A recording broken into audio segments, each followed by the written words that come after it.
En 1637, en la ciudad holandesa de Haarlem, un hombre pagó por un bulbo de flor lo mismo que costaba una casa junto a un canal de Ámsterdam. No una casa modesta. Una casa buena, con jardín. Y eso no es lo raro. Lo raro es que aquel bulbo estaba enfermo. Lo que lo volvía carísimo era exactamente lo mismo que lo estaba matando por dentro. Y nadie lo entendió hasta casi 3 siglos después. Hoy vas a ver dos cosas. Porque la flor más cara de la historia era en realidad una planta enferma.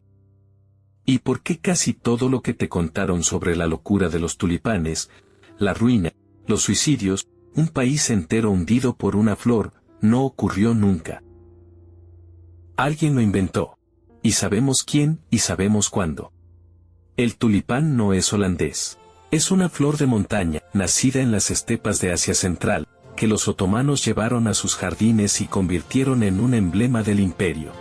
A mediados del siglo XVI, el embajador del emperador en Constantinopla mandó unos cuantos bulbos a Viena, y con ellos mandó también un malentendido. Preguntó cómo se llamaba aquella flor.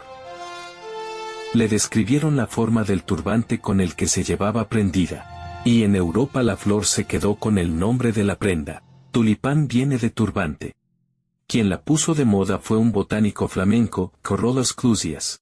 En 1593 lo contrataron para dirigir el jardín de la Universidad de Leiden y se llevó con él su colección de bulbos. Clusius era un científico, no un comerciante, estudiaba las plantas, no las vendía. Se negó a vender un solo bulbo, incluso cuando le ofrecieron cifras altas. Así que se los robaron. Entraron de noche en el jardín y arrancaron lo que pudieron. Y ese robo, visto desde hoy, fue el arranque de todo. Porque los bulbos salieron del jardín cerrado de un científico y entraron en el mercado abierto de un país que estaba viviendo el momento más rico de su historia y que todavía no sabía muy bien qué hacer con tanto dinero. Piénsalo un segundo. Los Países Bajos acababan de independizarse. Sus barcos traían especias de Asia y plata de América. Ámsterdam era el puerto más rico de Europa y estaba llena de comerciantes nuevos, con fortunas nuevas, sin apellidos antiguos ni castillos que enseñar. Un noble francés heredaba el prestigio. Un mercader de Haarlem tenía que comprarlo. ¿Y qué compras cuando lo único que quieres demostrar es que tienes buen gusto? Compras cuadros. Compras porcelana traída de China. Y compras flores. Pero no cualquier flor, la que nadie más tiene. Y ahí es donde la historia se tuerce, porque entre todos los tulipanes había unos pocos que no se parecían a nada. En vez de un color liso, los pétalos salían con llamas, con vetas, con dibujos blancos y rojos como si alguien los hubiera pintado a mano, uno por uno. Los llamaron tulipanes quebrados. Y tenían una particularidad que volvía locos a los jardineros: no se podían fabricar.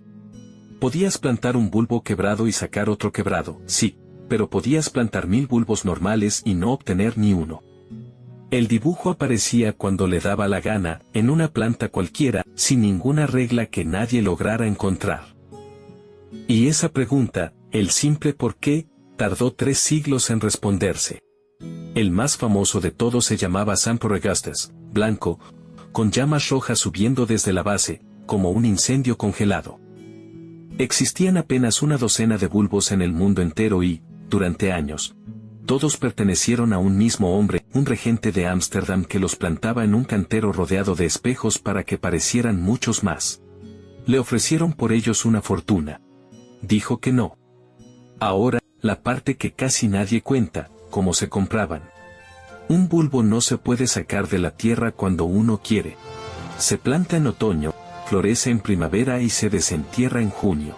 El resto del año está bajo tierra, y moverlo antes de tiempo lo mata. Así que durante 9 meses al año en Holanda no se vendían bulbos. Se vendían papeles. Una promesa firmada de entregar ese bulbo cuando llegara el verano. Los propios holandeses le pusieron nombre a eso.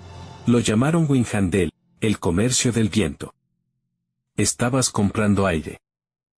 Y en los últimos meses el papel cambió de manos tantas veces y tan rápido que un mismo bulbo, enterrado en un jardín de Haarlem, llegó a venderse 10 veces seguidas sin que ninguno de los compradores lo viera jamás.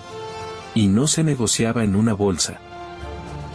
Se negociaba en tabernas, en grupos que se llamaban colegios, con un ritual propio. Cada uno escribía su oferta en una pizarra. Había 2 mediadores para cerrar el trato, y el que compraba pagaba el vino de todos.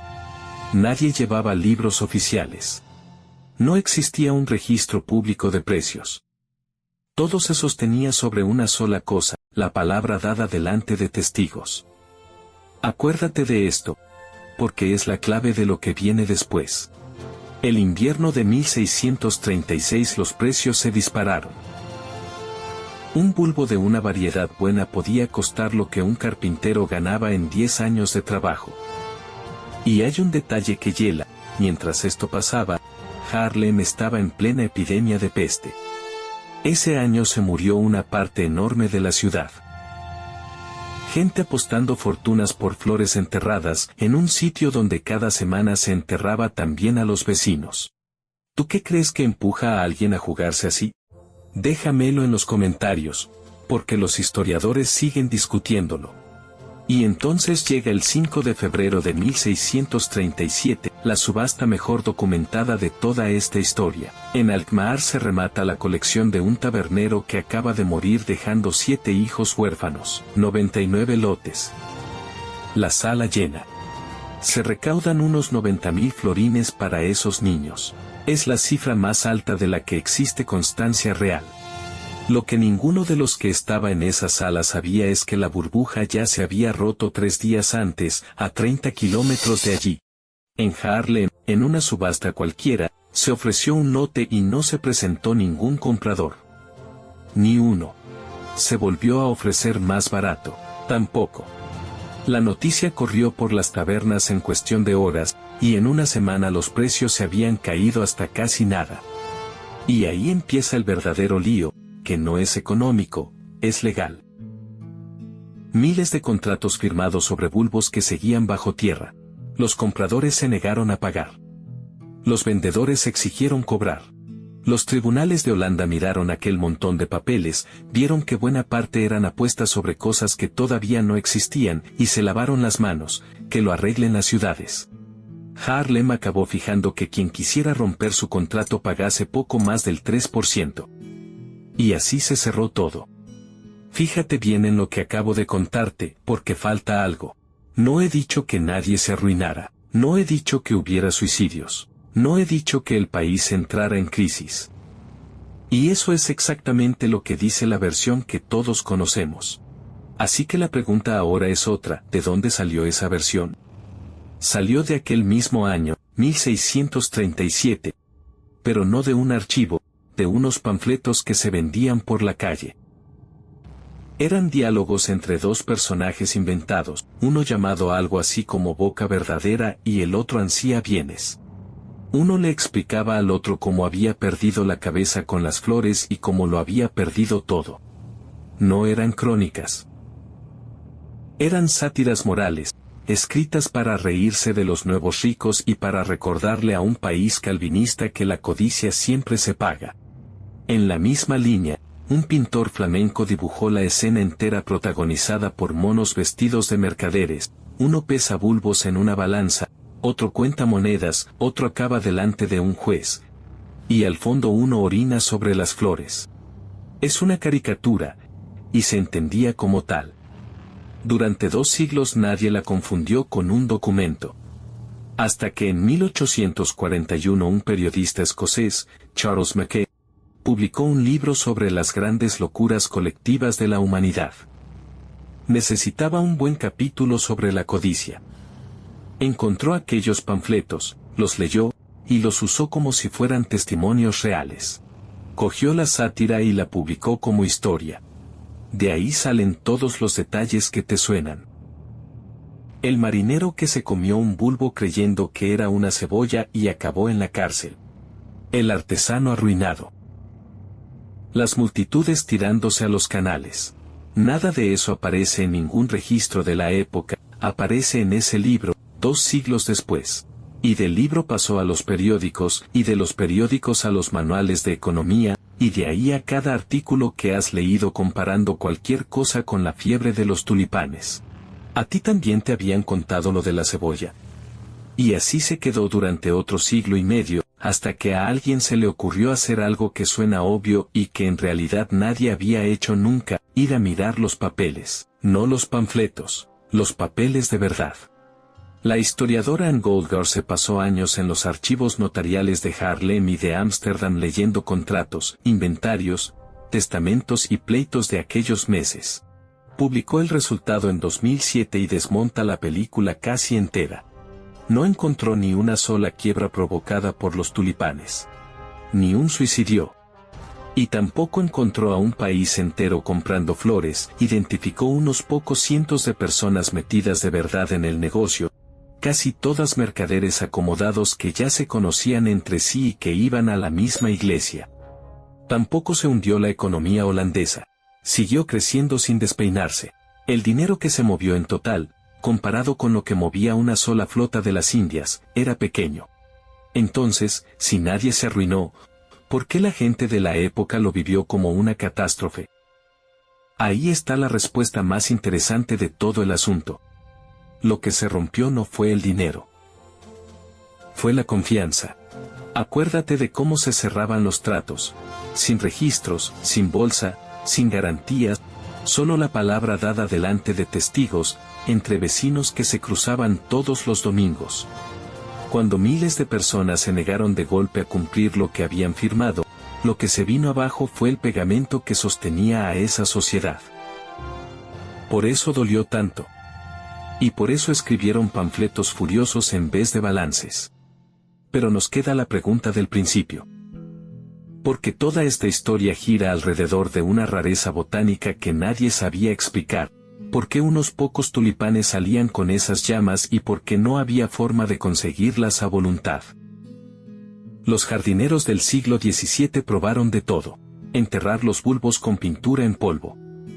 Regarlos con tinta. Cortar un bulbo por la mitad y atarlo a la mitad de otro. Y esa última, la más disparatada de todas, era la que estaba más cerca. En 1928, en un laboratorio inglés, una micóloga llamada Dorothy Kelly hizo el experimento decisivo. Tomó tejido de un bulbo quebrado y lo injertó en un bulbo sano y liso. Al año siguiente, el bulbo sano floreció quebrado. Es decir, aquello no era una variedad. Era contagioso. Era un virus. Lo transmite un pulgón que va de planta en planta chupando savia. El virus ataca al pigmento del pétalo, lo bloquea a franjas y deja ver el blanco que hay debajo. Esos son las llamas. No es pintura, es la enfermedad dibujando sobre la flor. Y ahora júntalo todo. El virus también debilita la planta. Un tulipán infectado da menos bulbos hijos, y más pequeños, y con los años se va apagando hasta morir. O sea que la flor más cara de la historia era escasa precisamente porque estaba enferma, era imposible de reproducir precisamente porque estaba enferma, y se moría poco a poco en las manos del que había pagado una casa por ella. La belleza y la ruina de esa flor eran exactamente la misma cosa. Hoy los tulipanes quebrados están prácticamente prohibidos en el comercio.